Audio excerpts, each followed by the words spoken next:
அவுதுபில்லாஹி மினஷ் ஷைத்தானிர் ரஜீம். பிஸ்மில்லாஹிர் ரஹ்மானிர் ரஹீம். அன்பார்ந்த நேயர்களே, தனி பாலஸ்தீனத்தை நோக்கி ஒரு நெடும்பயணம் உலக அரங்கில் தொடங்கப்பட்டு இருக்கிறது. நம்மை பொறுத்தவரை அது 3வது நாள். அடுத்து 42வது நாள் காசாவிலிருந்து முழுமையாக இஸ்ரேல் வெளியேறும்போது காசா ஒரு முழுமை பெற்ற தனி பாலஸ்தீனம் அங்கிருந்து ஆரம்பிக்கும். காசாவிலே நாம் தெரிந்து கொள்ள வேண்டியது, அது எகிப்தின் கைகளிலே இருந்து 1967வது யுத்தத்தில் கைப்பற்றப்பட்ட ஒரு பகுதி. ஆக நேற்றைய நிகழ்வுகளில் மிகவும் முக்கியமான இடத்தை பிடித்தது எல்லோரும் அறிந்தது போல ட்ரம்ப் பதவியேற்பு. அந்த பதவியேற்பில் அவர் இந்தியாவினுடைய பிரதமருக்கு அழைப்பு விடுக்கவில்லை. சைனாவினுடைய பிரதமருக்கு அழைப்பு விடுத்திருக்கிறார். அங்கே உள்ள சைனாவில் உள்ள பிரசிடென்ட், அதை துணை பிரசிடென்ட் போய் கலந்து கொண்டிருக்கிறார். ஏனென்று தெரியவில்லை. ஆனால் அது சர்வதேச அரங்கில் மிகப்பெரிய தலைகுனிவாக பார்க்கப்படுகிறது. எனினும் இந்திய பிரதமர் ஒரு கடிதத்தோடு நமது வெளிவிவகாரத்துறை அமைச்சர் அவர்களை கலந்து கொள்ள அனுப்பியிருக்கிறார். அடுத்து ட்ரம்புடைய பதவியேற்பில் மிகவும் முக்கியமாக அதிகமான மக்களிடத்தில் வரவேற்பை பெற்றது அவர் காசாவில் போர் நிறுத்தத்தை கொண்டு வந்தது. அதற்காக உழைத்த 2 பேருடைய பெயரை சொல்கிறார். அதில் மிகவும் கண்ணியப்படுத்தி பேச ஸ்டீவ் விட்ஹாஃப் என்பவர், அவர்தான் இஸ்ரேலில் ஒரே விஜயம்தான். அதோடு இஸ்ரேல் சரணடையக்கூடிய நிலைக்கு வந்துவிட்டது.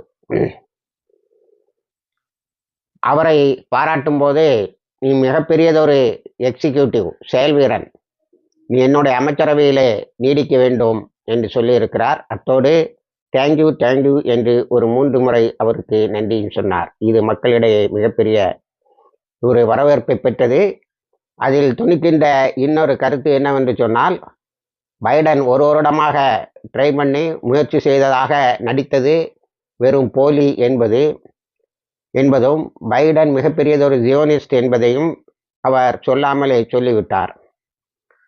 நான் நேற்று சொன்னது போல 110 ஆண்டுகளாக அமெரிக்காவினுடைய புரொட்டக்டரேட் என்று சொல்லக்கூடிய பாதுகாப்பின் கீழ், அதனுடைய உதவியின் கீழ், அது நீட்டும் இடங்களிலெல்லாம் கையெழுத்து போடுகின்ற ஒரு நாடாகத்தான் இஸ்ரேல் இருக்கிறதே தவிர, அதில் வந்து போன ஆயிரக்கணக்கான பிரதமர்களும் பெரிய பெரிய அமைச்சர்களும் போர் வீரர்களும் எதையும் அங்கே சாதித்து காட்டவில்லை. அவர்களால் முடிந்ததெல்லாம் அமெரிக்காவுக்கு முற்றாக கீழ்ப்படிந்து கிடப்பதுதான். ஆனால் நேற்று ட்ரம்ப் தன்னுடைய அறிக்கையில் பைடன் கொடுத்த பல ஆர்டர்களையும் பல உத்தரவுகளையும் கேன்சல் செய்திருக்கிறார். அதில் இஸ்ரேலில் உள்ள வந்தேரிகள் மீது போட்ட பொருளாதார தடையை நீக்கியிருக்கிறார் என்பது செய்தி. அடுத்தது ஆர்ம்ஸ் எம்பார்கோவை, அதாவது ஆயுத தடையை அவர் நீக்கிவிட்டார் அல்லது நீக்குவார் என்று சொல்லுகிறார்கள். ஆயுத தடை என்றொன்று இருக்கவில்லை. கண்ணை பொத்தி கொண்டு எல்லா ஆயுதங்களையும் கொடுத்தார்கள். ரஃபாவை தாக்க சென்ற போது இஸ்ரேல் எல்லா தடைகளையும் மீறி, எல்லா எதிர்ப்புகளையும் மீறி ஆயுதங்களை கொடுத்தார்கள் என்பதுதான் உண்மை.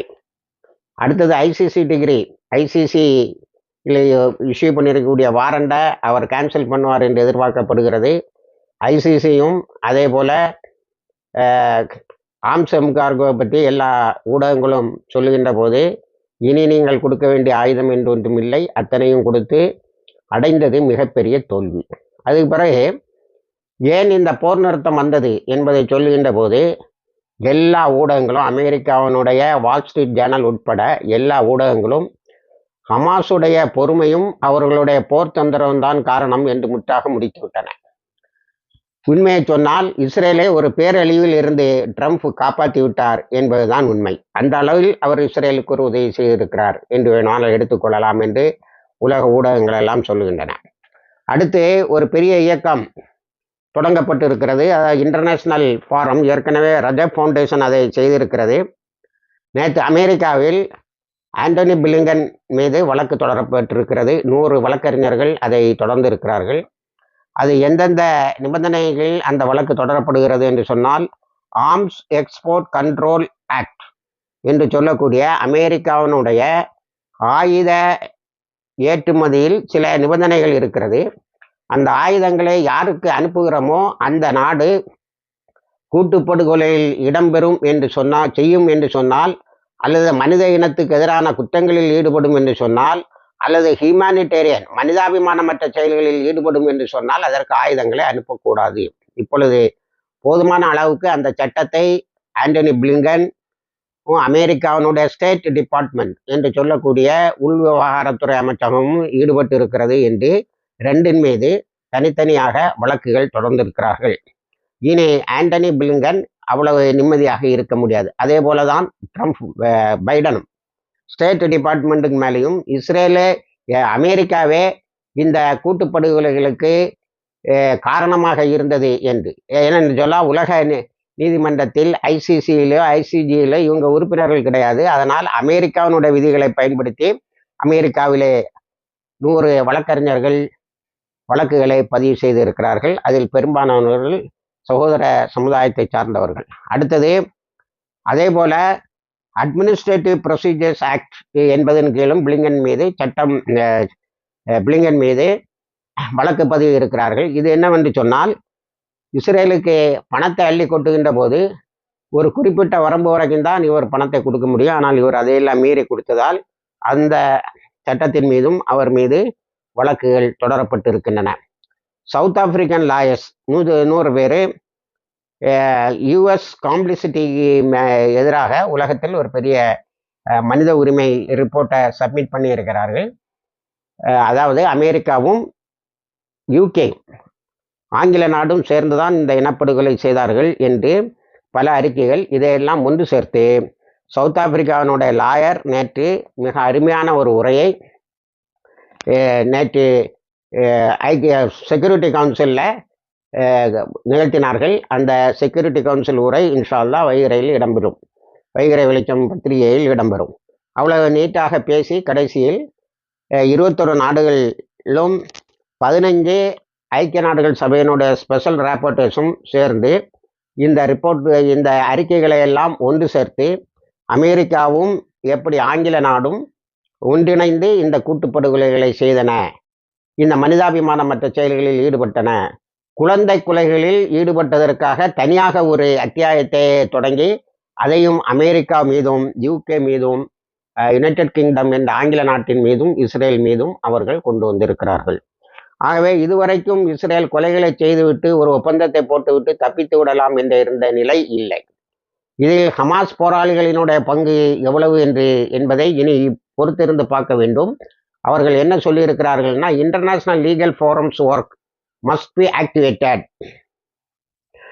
அதாவது இன்டர்நேஷ்னல் லீகல் ஃபோரம் எங்கெங்கெல்லாம் சர்வதேச சட்ட குழுமங்கள் இருக்கிறதோ அவை எல்லாத்தையும் முடுக்கிவிட்டு அமெரிக்காவின் மீதும் ஆங்கில நாட்டின் மீதும் இஸ்ரேல் மீதும் வழக்குகளை தொடர வேண்டும் என்று சொல்லியிருக்கிறார்கள்.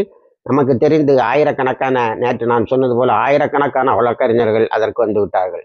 இனி ஆங்கில நாட்டில் 120 வழக்கறிஞர்கள், ஆங்கில நாடும் இதில் கிரேட் பிரிட்டனும் இதில் பங்கு எடுத்துக்கொண்டது இந்த கூட்டுப்படுகொலையில்.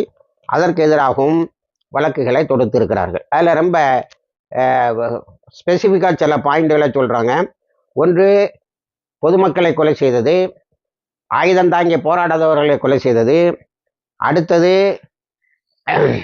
வீடுகளை இடித்தது, ஹியூமானிட்டேரியன் எய்டு என்று சொல்லக்கூடிய மனிதாபிமானத்துக்கு தொடர்பான உணவுகளை அனுப்பாதது, இதையெல்லாம் சொல்லிவிட்டு குழந்தை கொலையையும், அடுத்தது 150 குழந்தைகள் பிறந்தவுடன் அவர்களுடைய தாய்மார்கள் அளிக்கப்பட்டதையும் கணக்கெடுத்து சொல்லியிருக்கிறார்கள். இவ்வளவு நுணுக்கமாக கணக்குகள் எடுக்கப்பட்டு உலக அரங்கில் இந்த யூத அமெரிக்க ஆங்கில நாட்டு தீவிரவாதம் பறைசாற்றப்படுகிறது.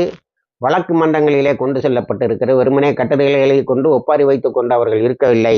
இவர்களை தண்டிப்பதற்கு உலக அரங்கில் என்னென்ன செய்ய முடியும் என்பதை செய்து கொண்டு இருக்கிறார்கள்.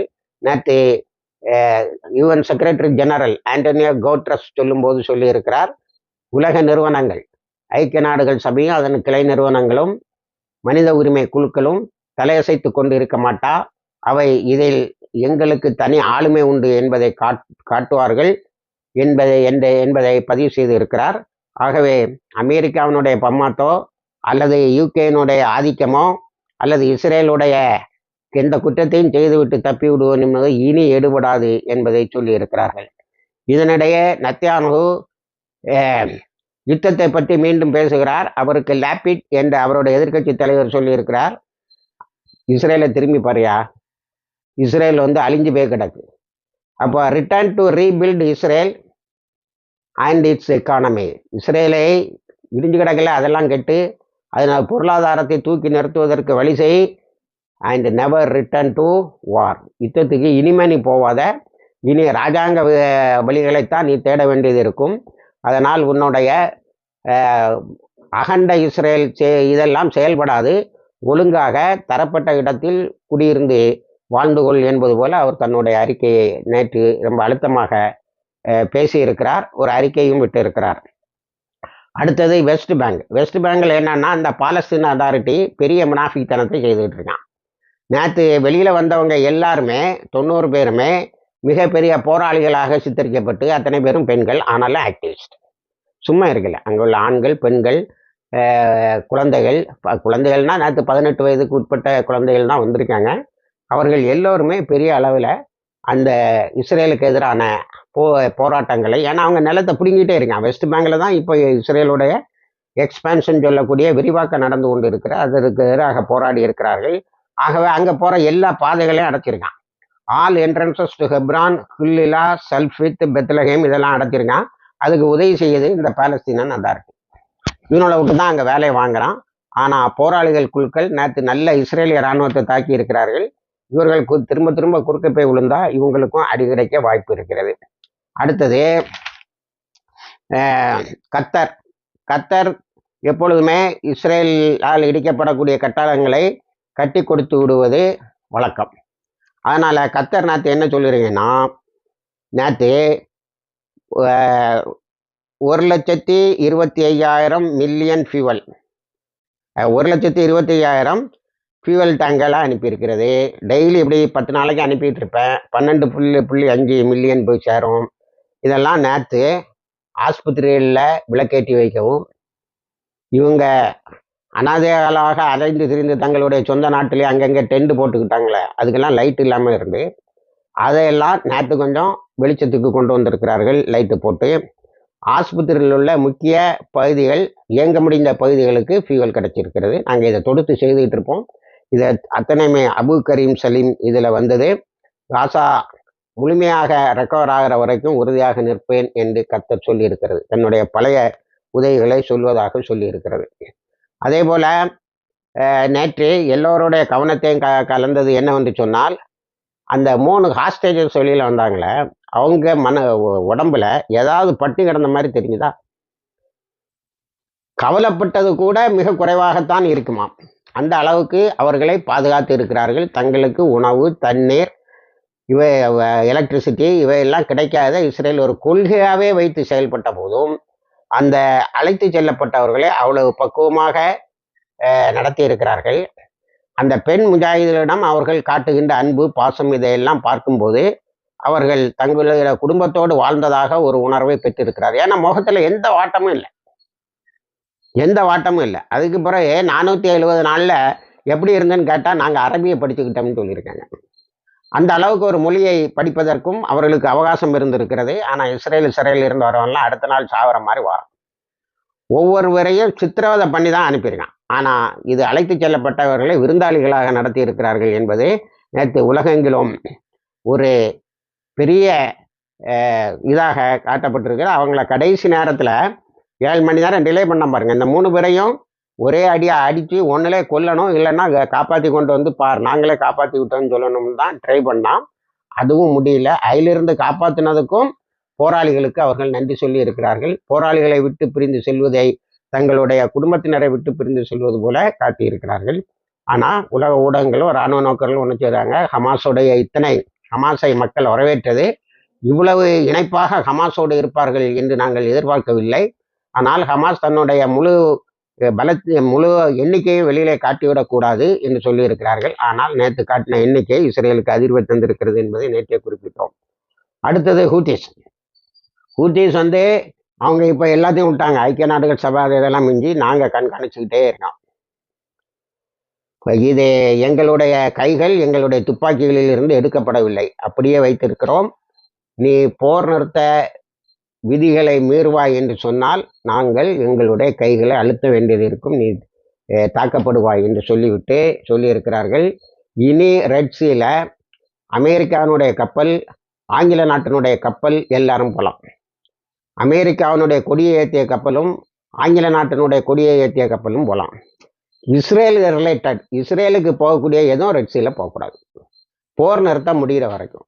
போர் நிறுத்தம் 42 நாள் முடிஞ்சு அதை ஒழுங்காக இஸ்ரேல் பின்பற்றினா இஸ்ரேலிய கப்பல்களுக்கும் நாங்கள் என்ன செய்வோம், அனுமதி கொடுப்போம். அது வரைக்கும் இஸ்ரேலுடைய அல்லது இஸ்ரேல் லிங்க்டு கப்பல்கள் வந்தால் தாக்குவோம். மீதி யாருக்கும் எந்த தடையும் இல்லை. ஆனால் இதை நீங்கள் பயன்படுத்தி கொண்டு சனாவையோ ஹுதேதாவையோ தாக்கலாம் என்று நினைத்தால் உடனேயே நீங்கள் தாக்கப்படுவீர்கள் என்றொரு அறிக்கையை விட்டு இருக்கிறார்கள்.